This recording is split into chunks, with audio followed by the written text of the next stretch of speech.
Hello everyone, I hope कि आप सब ठीक होंगे। आज हम डिस्कस करने वाले हैं second most widely used hook, जो कि है यूज़ इफ़ेक्ट।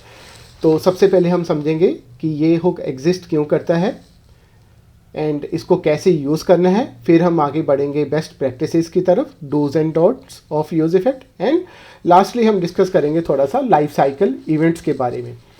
तो सबसे पहले हम शुरू करते हैं, why does it exist.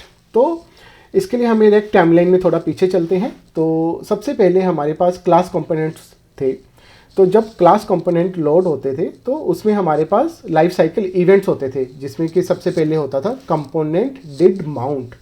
Component did mount का मतलब जब ये कंपोनेंट माउंट हो जाए उस पॉइंट ऑफ टाइम पे हमें जो एक्शन करना है। तो मोस्टली जो हमारे एपीआई रिक्वेस्ट होती थी या कुछ एक्सटर्नल सिस्टम से जो भी हम कम्युनिकेशन करते थे वो हम वहाँ पे करते थे कंपोनेंट डिड माउंट में। लेकिन जब रिएक्ट टाइमलाइन में आगे बढ़ा तो उन्होंने फंक्शनल प्रोग्रामिंग को ज़्यादा एम्ब्रेस किया, ज़्यादा प्रेफरेंस दी। तो जब फंक्शनल प्रोग्रामिंग को प्रेफरेंस दे रहे हैं तो हमारे फंक्शन कंपोनेंट में भी कोई ऐसा कैपेबिलिटीज़ होनी चाहिए ताकि हम एक्सटर्नल सिस्टम से कम्युनिकेशन कर पाएँ, जैसे कि किसी रेस्ट एंड पॉइंट को कॉल कर पाएँ या और जो भी कोई फीचर जो रिएक्ट लाइब्रेरी के बाहर है उस टाइप का हमें कुछ काम करना है। फॉर एग्जांपल मुझे डॉक्यूमेंट के अंदर कोई इवेंट लिसनर बाइंड करना है या सेट टाइम आउट लगाना है या सेट इंटरवल लगाना है, तो उस टाइप के फीचर को बिल्ड करने के लिए हमें कुछ हुक चाहिए जो कि वो उस फीचर को सपोर्ट कर पाए। तो उन सारी चीज़ों को सॉल्व करने के लिए हमारे पास हुक है यूज़ इफ़ेक्ट। तो आज हम शुरू करते हैं यूज़ इफ़ेक्ट के बारे में।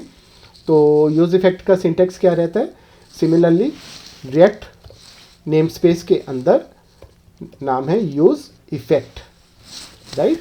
तो इसका सिंटेक्स होता है जैसा कि हम देख पा रहे हैं, ये एक कॉल बैक लेता है, यानी कि एक फंक्शन लेता है जो कि एग्जीक्यूट होगा। तो यहाँ पे एक फंक्शन होता है हमारा एंड फिर एक हमारा एरे होता है जिसको बोलते हैं डिपेंडेंसी लिस्ट। तो एक एरे होता है इसमें। तो इसको समझते हैं अब हम थोड़ा, इसका क्या मतलब है। रिएक्ट डॉट यूज इफेक्ट हमने बोला, इसका मतलब है जैसे क्लास कंपोनेंट में होता था कंपोनेंट डिड माउंट, यानी कि जब भी कंपोनेंट माउंट हो जाता था, रेंडर हो जाता था, तो उसके बाद वो लाइफ साइकिल इवेंट, वो कॉल बैक फायर होता था। तो यहाँ पे हम बोल रहे हैं react dot use effect. Use effect का मतलब जब ये कंपोनेंट माउंट हो जाए, रेंडर हो जाए, तो ये वाला कॉल बैक एग्जीक्यूट होना चाहिए पहली बार, राइट।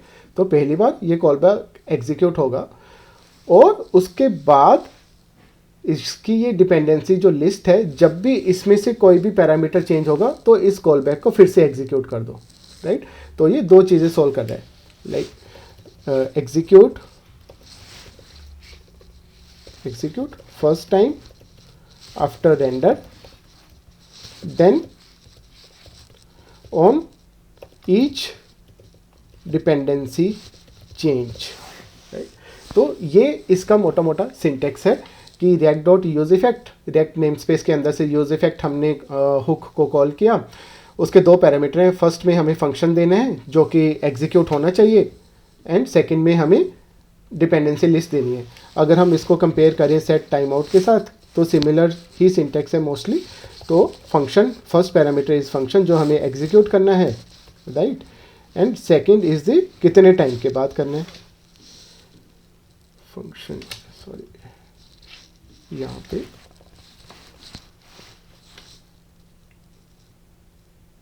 ओके सिंटेक्स एरर, ये राइट।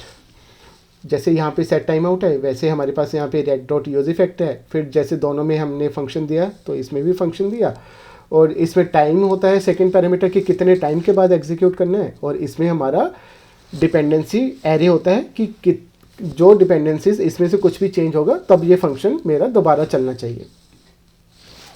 तो इसको एक बार क्विकली देख लेते हैं, हम 2-3 सिनेरियोज बिल्ड करके देखते हैं। तो सबसे पहले जैसा कि जो मोस्ट वाइडली यूज रिक्वायरमेंट होती है कि हमें किसी एक्सटर्नल सिस्टम से डाटा लेके आना है या हमें अपने बैकएंड सिस्टम को हिट करके डाटा लोड करना है। तो मेरे पास ये एक एंड पॉइंट है, तो हम देखते हैं कि इस एंड पॉइंट को हम कैसे हिट कर सकते हैं, उसका क्या लॉजिक होता है। तो उसमें सबसे पहले हम यहाँ पे लिखेंगे कॉन्स्ट फेच यूज़र्स। अब क्योंकि ये एसिंक फंक्शन है तो मैं एसिंक लिखूँगा इसके आगे, राइट। एंड देन फिर मैं एक ट्राई कैच लिख लेता हूँ एरर हैंडलिंग के लिए, CATCH कैच एरर, एंड यहाँ पे प्रिंट कर लेते हैं console.log एरर, राइट। एंड इस फंक्शन को फिर हम कॉल कर देंगे इसमें फेच यूज़र्स। अब हम यहाँ पे अपना कोड लिखना शुरू करते हैं। कॉन्स्ट से result is equal to await fetch, इसमें हम फेच API यूज़ कर रहे हैं डाटा लोड करने के लिए। तो ये रिज़ल्ट हमारे पास आया, फिर हम देख लेंगे कि मेरा कॉल सक्सेसफुल हुआ है कि नहीं। उसके लिए सिंटैक्स होता है result.ok। अगर तो ओके है तो अंदर जाओ, कॉन्स्ट रिस्पॉन्स जो होगा हमारा वो होगा अवेट result.json। तो अभी हमारे पास जो भी रिस्पॉन्स इस API का है वो आ गया होगा, उसको हम चेक कर लेते हैं रिस्पॉन्स में प्रिंट करा के, राइट। तो ये हमारा API कॉल कंप्लीट हो गया। तो इसको अगर हम क्विकली समराइज़ करें तो यूज इफेक्ट के अंदर हमारा जो कॉल बैक फंक्शन है जो कि एग्जीक्यूट होगा आफ्टर फर्स्ट रेंडर। जैसे ही मेरा कंपोनेंट रेंडर होगा तो इमीडिएटली ये फायर होगा, जिसमें कि हमने एक फंक्शन डिक्लेयर किया फेच यूज़र्स हमने डिक्लेयर कर दिया फंक्शन जो कि एक एसिंक टाइप का है। एंड एसिंक का मतलब वो एक प्रॉमिस एग्जीक्यूट कर रहा है, उसके अंदर कुछ एसिंक कोड है जो कि थर्ड पार्टी सिस्टम से कम्युनिकेट करेगा। एंड फिर हमने अवेट किया for fetch call to be completed. फिर हमने चेक किया कि अगर result.ok रिस्पॉन्स ओके आ गया तो उसको एज ए जेसन पार्स कर लिया एंड उसको हम प्रिंट करा रहे हैं। लेट्स सी अगर ये चल रहा है तो did I save, no I didn't saved. हाँ जी, तो ये देखिए ये हमारा रिस्पॉन्स आ गया पेज 1 पर पेज 6 एंड डाटा। तो ये हमारा यूज़र्स का लिस्ट है। तो मोस्टली इस तरीके से हम डाटा लेके आते हैं। अब डाटा तो आ गया, फिर मैं इसको अपने स्टेट में कैसे डालता हूँ, तो उसके लिए जैसे हमने यूज स्टेट डिस्कस किया था अपने पिछले वीडियो में, अगर आपने नहीं देखा तो वो जाके भी देख सकते हैं। यहाँ पे मैंने लिया यूज स्टेट और इनिशियलाइज इसको कर लेता हूँ ब्लैंक एरे के साथ। और जब मुझे यूज़र्स सेट करने हैं, जब मेरा डाटा आ गया है तो मैं यहाँ पे इसको कॉल कर सकता हूँ रिस्पॉन्स.डाटा के साथ, राइट। एंड अब हमारे पास ये हटा देते हैं, हम यहाँ पे सीधा ये प्रिंट कराते हैं console.log यूज़र्स एंड यूज़र। इसको यूज़र्स कर लेते हैं because it's a list, users and let's see, right. तो हमारे पास यूज़र्स आ गए। एंड देन इन यूज़र्स से अगर हमने UI बिल्ड करना है अपना, तो उसके लिए कुछ भी नहीं, जस्ट हमें एक मैप लगाना है users.map and for each item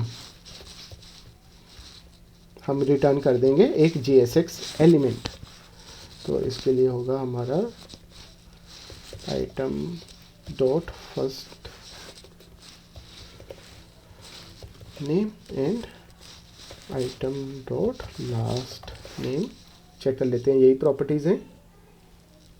ये first underscore name, last underscore name है एंड ID भी है। तो ID को हम यूज़ कर लेंगे की के लिए। की हो गया हमारा user dot ID and name हो गया फर्स्ट डॉट नेम एंड ये हो गया हमारा लास्ट डॉट नेम। अब क्योंकि मैं टाइपस्क्रिप्ट यूज़ कर रहा हूँ तो वो एरर दे रहा है कि आइटम डॉट ID,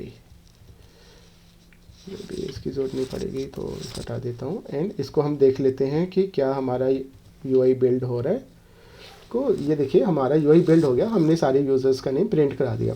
तो इस तरीके से हमारा सिंटैक्स रहता है जब हमें किसी एक्सटर्नल सिस्टम से, एक्सटर्नल एनवायरनमेंट से डाटा रिएक्ट के अंदर लेके आना है, तो हम यूज इफेक्ट लिखते हैं, राइट। एंड देन हम API कॉल को ट्रिगर करते हैं, फिर उसका जो भी रिस्पॉन्स आता है उसको हम अपनी स्टेट के अंदर सेट कर देते हैं। इसको एक और एग्जांपल के साथ समझ लेते हैं कि ये तो हमने API वाला यूज़ केस देखा। एक होता है कि अगर हमने इवेंट लिसनर कोई लिखना है, फॉर एग्जांपल यहाँ पे मैंने लिखा डिपेंडेंसी एरे। हाँ, अगर मैं डिपेंडेंसी एरे ब्लैंक दे रहा हूँ तो उसका मतलब मेरा ये कॉल बैक एक ही बार फायर होगा, वो उसके बाद कभी नहीं चलेगा, क्योंकि डिपेंडेंसी में हमने कुछ दिया ही नहीं है। तो अगर डिपेंडेंसी में कुछ है ही नहीं तो इसका मतलब कुछ चेंज नहीं होगा और वो कॉल बैक कभी भी फायर नहीं होगा। तो वो फर्स्ट टाइम में जब कंपोनेंट माउंट हुआ हमारा एक ही बार चलेगा। तो उसमें अगर हमें इवेंट अगर कोई बाइंड करना है तो हम लिखेंगे window dot add event listener, फिर इवेंट का नेम से जैसे माउस मूव पे हम बाइंड कर लेते हैं एंड फंक्शन, एंड इसको हमें पैरामीटर में मिलेगा इवेंट, एंड से इसमें मैं लॉग कर लेता हूँ, सॉरी ये नहीं आएगा, console dot log e dot page x and e dot page y. तो हम इसका ये लो कर लेते हैं। मे बी मैं इसको एक स्टेट के अंदर ही डाल लेता हूँ, से position and set position, and इसको रख लेते हैं react dot use state, right, and by default इसको नल रख लेते हैं। एंड यहाँ पे मैं कर देता हूँ सेट पोजीशन, एंड इसको वैल्यू दे देता हूँ page x is equal to e dot page x, and then page y is equal to e dot page y. तो ये हमने सेट कर दिया अपने एलिमेंट्स को। ओके, तो यहाँ पे मैं इसको एनी टाइप का डिफाइन कर देता हूँ कि हमें नहीं पता कि इसका टाइप क्या है, तो आप टाइप भी डिफाइन कर सकते हैं। तो ये हो गया, सेट पोजीशन हमने सेट कर दिया। अब इसको प्रिंट भी करा लेते हैं। तो प्रिंट कराने के लिए क्या करेंगे, H6 एलिमेंट में ले लेता हूँ, my mouse cursor is at position dot page x comma position dot page y, and यहाँ पे मुझे चेक भी लगाना पड़ेगा कि अगर पोजीशन नल नहीं है तभी वो प्रिंट करे, बिकॉज बाय डिफ़ॉल्ट हमने इसको इनिशियलाइज नहीं किया है, राइट। तो बाय डिफ़ॉल्ट उसमें नहीं, कुछ भी नहीं है, तो वो यहाँ पे फट जाएगा। तो इसलिए हमें उसको कंडीशनली कॉल करना है कि अगर पोजीशन है तो यहाँ पे वो प्रिंट करे। तो ये हो गया। अब हम देखते हैं, ये देखिए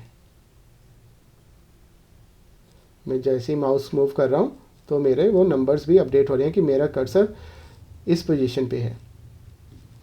तो ये एक टाइप का यूज़ हो गया जिसमें हम इवेंट लिसनर्स बाइंड करते हैं। अब एक और टाइप का यूज़ देख लेते हैं जिसमें हम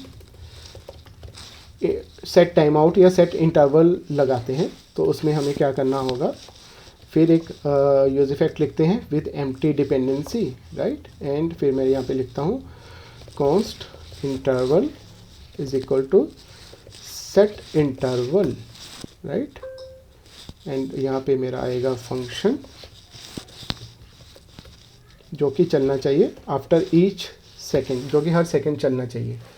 और इसको मैं एक बार प्रिंट करा के देख लेता हूँ कि क्या हमारा इंटरवल चल रहा है, right, console dot log hello. तो ये हेलो हमारा एवरी 1 सेकेंड प्रिंट होना चाहिए। सॉरी, इसको प्रिंट हेलो, ये देखिए हेलो प्रिंट हो रहा है। तो इस टाइप का यूज़ कहाँ होता है, जब हमें कोई टाइमर चलाना है। तो वो हम चला के देखते हैं, जैसे count and set count, and इसको डिफ़ॉल्ट इनिशियलाइज कर लेते हैं हम रिएक्ट डॉट यूज स्टेट 0 के साथ, एंड यहाँ पे मैं कर देता हूँ सेट काउंट, जो भी प्रीवियस काउंट है उसके ऊपर प्लस कर दो, उसके आगे एक प्लस कर दो, एंड यहाँ पे मैं प्रिंट करा देता हूँ टाइमर। तो मैं यहाँ पे ले लेता हूँ H3 काउंट, एंड ये मेरा हो जाएगा काउंट। आई होप कि ये अब ठीक चल जाना चाहिए। इसको मैं ये कर देता हूँ disable non used where 25 29। Okay, अब देखते हैं 2 4 6। हाँ जी, तो ये क्या हो रहा है कि ये 2 बार क्यों इंक्रीमेंट हो रहा है, क्योंकि हमारा जो यूज़ इफेक्ट हुक है वो हमारा डेवलपमेंट मोड में 2 बार एग्जीक्यूट होता है बाय डिफ़ॉल्ट। वो रिएक्ट हमारा टाइप सेफ्टी के लिए करता है कि हमने यूज़ इफ़ेक्ट ठीक से सेटअप किया है। तो इसको फिक्स करने के लिए आइडियली तो ये प्रॉब्लम नहीं है, प्रोडक्शन एनवायरनमेंट में ये ठीक चलेगा, बट अगर हम अपना आउटपुट अभी के लिए ठीक देखना चाहते हैं तो मैं ये स्ट्रिक्ट मोड को अभी के लिए डिसेबल कर देता हूँ। यहाँ से हटा देते हैं एंड एक बार रिफ़्रेश कर लेते हैं। 1 2 3 4 राइट। तो ये हमारा टाइमर भी एक एक सेकंड में आगे बढ़ता है। तो ये तो हमने 3 सिनेरियोज डिस्कस कर लिए। अब द वेरी इम्पोर्टेंट थिंग कि हमें इसमें से ऑप्शन होता है रिटर्न करने का। हम एक फंक्शन रिटर्न कर सकते हैं यहाँ से जो कि एक्ट करता है as a clean up function. तो दिस इज़ वेरी इंपॉर्टेंट कि जब भी आप इवेंट लिसनर कोई बाइंड करें या जब भी आप कोई टाइम आउट या टाइमर सेटअप करें तो उसको क्लीन अप करें। अब ये एग्जीक्यूट कब होता है? तो ये एग्जीक्यूट होता है कि जब हमारा यूज़ इफ़ेक्ट चल चुका है, जब दोबारा नेक्स्ट टाइम चलेगा उसके बाद, तो सबसे पहले हमारा ये चलेगा क्लीन अप, फिर उसके बाद वो यूज़ इफ़ेक्ट चलेगा। तो इसका साइकिल अगर हम देखें, फर्स्ट यूज़ इफ़ेक्ट, देन अगर हमारा कोई डिपेंडेंसी चेंज होता है या हमारा कंपोनेंट अनमाउंट होता है तो सबसे पहले इसका चलेगा क्लीन अप फंक्शन जो कि हम रिटर्न करते हैं यूज़ इफ़ेक्ट के अंदर से, एंड देन री एग्जीक्यूट यूज़ इफ़ेक्ट। तो इस बात को आपने ध्यान रखना है, दिस इज़ वेरी इम्पोर्टेंट। तो अगर आपको लगता है कि आपने कोई ऐसा कोड लिखा है जो कि क्लीन अप होना ही चाहिए तो ये आपको क्लीन अप करना चाहिए उसके लिए। अब इसको एक बार मैं आपको दिखा देता हूँ कि ये प्रॉब्लम कैसे क्रिएट करता है, राइट। तो हम एक यहाँ पे वेरिएबल ले लेते हैं से version and set version, and यहाँ पे मैं ले लेता हूँ react dot use state, version से है मेरा 1, एंड एक हम फंक्शन ले लेते हैं const हैंडल वर्जन। तो ये मेरा हो जाएगा, या अपडेट वर्जन कर देते हैं इसको, अपडेट वर्जन। तो इसको मैं कर देता हूँ सेट वर्जन +1। कुछ भी नहीं, हमने एक स्टेट वेरिएबल लिया और उसको हम बटन के क्लिक पे अपडेट करेंगे, राइट। तो यहाँ पे मैं कर देता हूँ बटन अपडेट वर्जन, एंड इसको मैं यहाँ पे कॉल कर देता हूँ on click update version, right. अब मैं इसको डाल देता हूँ डिपेंडेंसी में। तो जब भी मेरा वर्जन अपडेट होगा मेरा ये कोड दोबारा चलना चाहिए, ठीक है जी। अब देखना क्या होगा। तो हमने यहाँ किया, इसको रिफ्रेश कर देते हैं एक बार। तो हमारा ये देखिए एक एक करके बढ़ रहा है, राइट। मे बी मैं यहाँ पे एक बार कंसोल लॉग जो है हमारे हटा देता हूँ सो दैट हमारा डिस्ट्रैक्शन ना हो। तो यहाँ पे हमने इसको हटा दिया, तो हमारा काउंट एक बार चल रहा है। अब मैं अपडेट वर्जन करता हूँ, तो ये देखिए ये क्या हुआ, ये 2 बार इकट्ठे बढ़ना शुरू हो गया, 15 17 19 21। एक और कर देता हूँ, ये 3 बार इकट्ठे बढ़ रहा है, एक बार और कर दिया तो ये 4 बार इकट्ठे बढ़ रहे हैं। तो हो क्या रहा है, मैं जितनी बार भी वर्जन इंक्रीमेंट कर रहा हूँ मेरा काउंटर उतनी तेज़ी से बढ़ रहा है या उतने जंप्स ले रहा है जितने मैंने क्लिक किए हैं।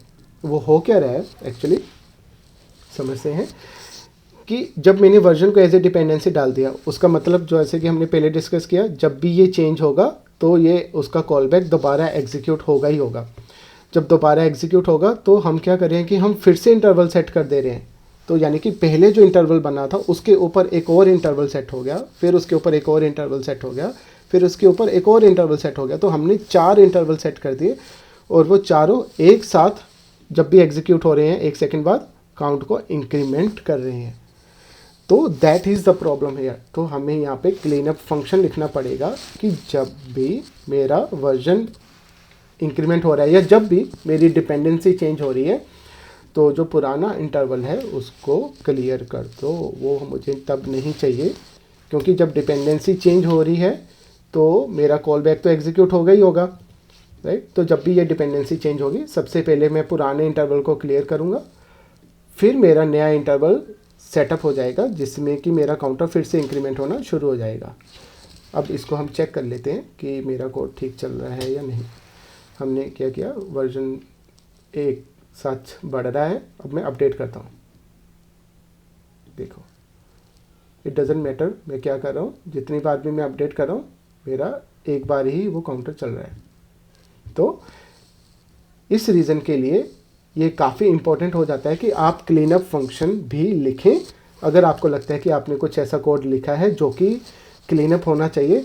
अदरवाइज़ आपका ब्राउज़र का मेमोरी स्पाइक कर जाएगा, आपका ऐप चलते चलते स्लो होने लग जाएगा। जैसे ही यूज़र उस पर इवेंट्स क्लिक करेंगे या आपकी ऐप के साथ प्ले करेंगे, आपका use effect multiple bindings create कर देगा। तो यही प्रॉब्लम हमने यहाँ पे करी है। अगर मैं इसको वर्जन पे डिपेंड कर देता हूँ, राइट, तो मुझे मेरा रिस्पॉन्सिबिलिटी बनता है कि मैं इसको क्लीन करूँ। तो उसके लिए मुझे क्या करना पड़ेगा, window dot remove event listener and पीछे का कोड सेम रह जाएगा। तो हम यहाँ से ये कर रहे हैं, window dot remove event listener, हमने वो क्लियर भी कर दिया। सिमिलरली यहाँ पे भी अगर हमें लग रहा है कि वैसे तो कोई इशू है नहीं, बट अगर हम क्लियर करना चाहते हैं तो मैं क्या करूँगा, सेट यूज़र्स को ब्लैंक कर दूँगा कि जब भी मेरा कंपोनेंट ये अनमाउंट होगा बेसिकली, क्योंकि इसमें डिपेंडेंसी नहीं है, राइट। तो जब भी मेरा कंपोनेंट अनमाउंट होगा तो मेरा ये कोड एग्जीक्यूट होगा, तब मैं यूज़र्स की लिस्ट को ब्लैंक कर दूँगा। ओके जी, तो ये हमारा यूज़ इफेक्ट का सिंटैक्स होता है। अब हम क्विकली डिस्कस कर लेते हैं dos and don'ts. Dos and don'ts में क्या आ जाता है, बहुत ध्यान देने वाला सेक्शन है, ध्यान से सुनिएगा। कई बार जब हम डिपेंडेंसीज देते हैं तो डिपेंडेंसी में हमें ध्यान देना है कि हम कोई भी उस टाइप का डाटा टाइप ना दें जो कि हर रीरेंडर में न्यू रेफरेंस के साथ बनता है, उसका न्यू रेफरेंस होता है। फॉर एग्जांपल अगर मैंने यहाँ पे दिया कॉन्स्ट ऑप्शंस एंड से यहाँ पे है कोई ऑप्शंस का हम ऑब्जेक्ट ले लेते हैं। ऑप्शंस है कि पोजीशन टॉप पे दिखना चाहिए एंड मे बी नेम उसका या आईडी उसकी है हेलो हाइफन वर्ड, राइट। तो इस टाइप के जो डाटा टाइप्स होती हैं, ऑब्जेक्ट हो गया, एरे हो गया, फंक्शन हो गया, इन चीज़ों को मुझे अवॉइड करना होता है कि वो डिपेंडेंसी में ना जाएं, राइट। देखिए ये कह भी रहा है the option object makes the dependency of use effect and changes on every render. Basically क्या होता है कि मेरा जब भी इसमें सेट काउंट अपडेट हो रहा है या सेट पोजीशन अपडेट हो रहा है या सेट यूज़र्स अपडेट हो रहा है, जितने भी स्टेट वेरिएबल्स हैं, जब भी वो अपडेट होंगे तो रिएक्ट इसका एक न्यू रेफरेंस क्रिएट कर देगा। ये ऑब्जेक्ट एक नई मेमोरी लोकेशन पे जाके सेव होगा, वो पुराने वाले को रेफ़र नहीं कर रहा, राइट। तो वो पुराने वाले को नहीं रेफ़र कर रहा, तो बेसिकली ये न्यू ऑब्जेक्ट है तो वो हमने न्यू ऑब्जेक्ट डिपेंडेंसी में दिया हुआ है। तो यूज़ इफेक्ट को लगेगा कि हाँ जी मेरी डिपेंडेंसी चेंज हो गई, अब मुझे दोबारा एग्जीक्यूट होना है, तो वो कॉल बैक को दोबारा एग्जीक्यूट करना शुरू कर देगा, राइट। सिमिलरली अगर मैंने ये फंक्शन लिखा है कोई फैच यूज़र्स का, अगर वो मैंने यहाँ पे बाहर दे रखा है फैच यूज़र, राइट, मैंने उसका डेफिनेशन बाहर लिख रखा है और वो मैंने यहाँ पे डिपेंडेंसी में डाल दिया, ये देखिए ये फिर से वार्निंग देने लग जाएगा कि आप एक फंक्शन लिख रहे हैं जो कि यूज़ इफेक्ट की डिपेंडेंसी में जा रहा है। एंड बिकॉज फंक्शंस हर बार एक नया रेफरेंस क्रिएट कर लेते हैं अपने लिए, तो ये आपके कोड को इनफाइनाइट टाइम एग्जीक्यूट कर देगा। तो आपको इसको अवॉइड करना चाहिए। This is the most important learning when we are working with use effect. तो इसको आपको ध्यान देना है। तो अब क्योंकि यूज़ इफेक्ट कहीं और तो यूज़ हो नहीं रहा, राइट, वो इसके अंदर ही सिर्फ यही उसको कॉल कर रहा है, तो इट्स बेटर कि मैं इसको बाहर ना रखूँ, इसके अंदर ही रख दूँ। सिमिलरली ऑप्शंस भी अगर मेरा कोई इफ़ेक्ट यूज़ कर रहा है और वो सिर्फ उसी के अंदर ही यूज़ हो रहा है, तो इट्स बेटर कि मैं उसको उसके अंदर ही रखूं ताकि वो उसकी डिपेंडेंसी में ना जाए, वो उसके अंदर ही रहे, या मैं उसको कंपोनेंट के बाहर रखूं ताकि मेरा कंपोनेंट जब भी री रेंडर हो रहा है तो वो कंपोनेंट के बाहर है, कंपोनेंट के अंदर नहीं है, जिससे कि वो उसका मेमोरी रेफरेंस कभी दोबारा चेंज नहीं होगा, वो उसी मेमोरी को पॉइंट कर रहा है। That is one thing. But हमेशा सिचुएशन एक जैसी नहीं होती, कई बार हमें यहाँ भी रखना पड़ सकता है, राइट, हमें ऑप्शंस कंपोनेंट के अंदर भी रखना पड़ सकता है। तो उस केस में हमें ट्राई करना है कि हम यूज़ करें react डॉट यूज़ मेमो का। react डॉट यूज़ मेमो ये एक अनदर हुक है जिसको हम आने वाले टाइम में डिस्कस करेंगे आगे। बट बेसिकली ये करता क्या है, ये इंश्योर करता है कि जब तक मेरी डिपेंडेंसी चेंज नहीं हो रही तब तक ये सेम ही ऑब्जेक्ट रहेगा। जब मेरी डिपेंडेंसी चेंज होगी तब इसका हम ऑब्जेक्ट का रेफरेंस चेंज होना चाहिए, परफेक्टली फाइन, तब होना भी चाहिए। अगर ऑब्जेक्ट में मेरी कोई ऐसा चीज़ है जो कि उस डिपेंडेंसी पे डिपेंडेंट है तो इट्स फाइन, तब आप मेरा ऑब्जेक्ट का रेफरेंस चेंज हो सकता है और उस केस में मेरा यूज़ इफेक्ट भी चल जाएगा। तो ये इंपॉर्टेंट पॉइंट्स होते हैं कि आप यूज़ जो उसकी डिपेंडेंसी है यूज़ इफेक्ट की, उसको आप प्लेन डाटा टाइप्स रखिए। प्लेन का मतलब उसको आप स्ट्रिंग रखिए, नंबर रखिए, बूलियन रखिए, राइट। अगर वो कम्प्लेक्स डाटा टाइप है जैसे कि ऑब्जेक्ट्स हैं, फंक्शंस हैं, एरे हैं, तो अगर वो उस टाइप पे हैं कि वो ओपनली कंपोनेंट में पड़े हैं और वो हर रीरेंडर में चेंज हो रहे हैं, तो आपका यूज इफेक्ट इनफाइनाइट टाइम्स चलेगा and it can cause memory issues, तो मेमोरी लीक हो सकते हैं। ओके जी, तो सेकंड डूज एंड डोंट्स जो इसमें होता है वो ये है कि रिएक्ट आपके यूज इफेक्ट को बाय डिफ़ॉल्ट 2 बार एग्जीक्यूट करता है, जो कि हमने अभी सिनेरियो इस वीडियो में देखा भी था। वो स्ट्रिक्ट मोड के कारण होता है कि रिएक्ट इंश्योर करना चाहता है कि आपने अपना क्लीन अप हैंडलिंग अच्छे से किया हुआ है, आप अपना सेफ्टी के साथ चल रहे हैं। तो पहले उसमें 2 बार चलने में क्या होगा, सबसे पहले आपका कॉल बैक चलेगा, फिर उसका क्लीन अप चलेगा एंड रिएक्ट फिर से उसका कॉल बैक चलेगा। तो बेसिकली वो एक साइकिल कंप्लीट करेगा कि call back, clean up, call back, तो 2 बार चलेगा। और ये डेव ओनली इन्वायरमेंट में होता है, स्ट्रिक्ट मोड में बेसिकली होता है, तो डेव ओनली इन्वायरमेंट में होता है, प्रोडक्शन में ये नहीं होता है। तो अगर आपको लॉग्स 2 बार दिखें, कंसोल लॉग में आउटपुट्स 2 दिखें, तो इट्स परफेक्टली फाइन, कोई इशू नहीं है, ठीक है जी। एंड लास्टली हम डिस्कस कर लेते हैं लाइफ साइकिल इवेंट्स की। यूज़ इफेक्ट हुक हमारा लाइफ साइकिल इवेंट्स को कैसे सपोर्ट करता है। तो उसके लिए हम डिस्कस कर लेते हैं कि जब हमारा क्लास कंपोनेंट्स होते थे, राइट, तो उसमें हमारे लाइफ साइकिल इवेंट्स होते थे component did mount, right, mount. तो उसके लिए हो गया हमारा use effect hook with empty dependency. तो ये भी एक इंटरव्यू क्वेश्चन बन जाता है कि रिएक्ट ने क्लास कंपोनेंट को तो पीछे छोड़ दिया और फंक्शन कंपोनेंट के साथ आगे आ गए, लेकिन क्लास कंपोनेंट में हमारे लाइफ साइकिल हुक्स होते थे, लाइफ साइकिल इवेंट्स होते थे, वो फंक्शन कंपोनेंट में हम कैसे अचीव कर सकते हैं। तो उसके लिए कंपोनेंट डिड माउंट, फिर होता था कंपोनेंट डिड अपडेट, जो कि होता था कि जब भी कोई प्रॉप हमारी चेंज हो रही है, जब भी हमारी जो प्रॉप्स होती थी, तो वो यूज इफेक्ट में होता है हमारा with dependencies as D1, D2, D3। तो जब भी मेरी कोई डिपेंडेंसी चेंज हो रही है तो मेरा वो कॉल बैक दोबारा एग्जीक्यूट कर दो, जो कि कंपोनेंट डिड अपडेट होगा। एंड थर्ड होता था हमारा कंपोनेंट विल अनमाउंट, तो उसके लिए होता है हमारा clean up function inside use effect, right. तो ये हमारा लाइफ साइकिल इवेंट्स ऐसे फुलफिल हो जाते हैं जब हम इसको कंपेयर करते हैं क्लास कंपोनेंट्स के साथ। Component did mount, use effect with no dependency और empty dependency, component did update, use effect with listed dependencies, जिसमें होगा कि जब भी मेरा कोई डिपेंडेंसी चेंज हो रहा है तो इसको एग्जीक्यूट कर दो। एंड कंपोनेंट विल अनमाउंट, जिसमें कि हम वो क्लीन अप फंक्शन को कंसीडर करते हैं, जो कि हमारा क्लीन अप में हैंडलिंग सपोर्ट करता है। तो आई थिंक हमने मेजरली यूज़ इफेक्ट को कवर कर लिया है। जो भी मेजर सिनेरियोज होते हैं यूज़ इफेक्ट लगाने के लिए, जब भी हमें किसी एक्सटर्नल एनवायरनमेंट के साथ डिस्कस करना है। Set interval is a external environment.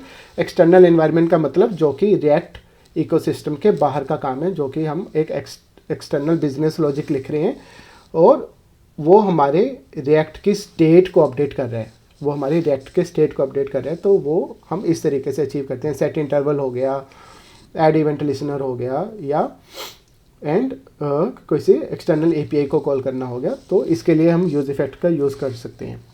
तो आई होप आज का सेशन इंसाइटफुल रहा होगा, आपको अच्छे से समझ आ गया होगा यूज़ इफ़ेक्ट क्या है, क्या काम करता है, एंड इसको कैसे केयरफुली यूज़ करना है, क्या चीज़ें ध्यान में रखनी है, जो भी इसके डूज़ एंड डोंट्स हैं वो हमने अच्छे से डिस्कस कर लिए। एंड इसके जो लाइफ साइकिल इवेंट्स हैं वो हम कैसे अचीव कर सकते हैं with the same use effect hook. तो अभी के लिए चाहूँगा इजाज़त। ऐसे ही और वीडियोस हम आगे भी लेते आके रहेंगे। आप बने रहिए हमारे साथ। बहुत बहुत धन्यवाद।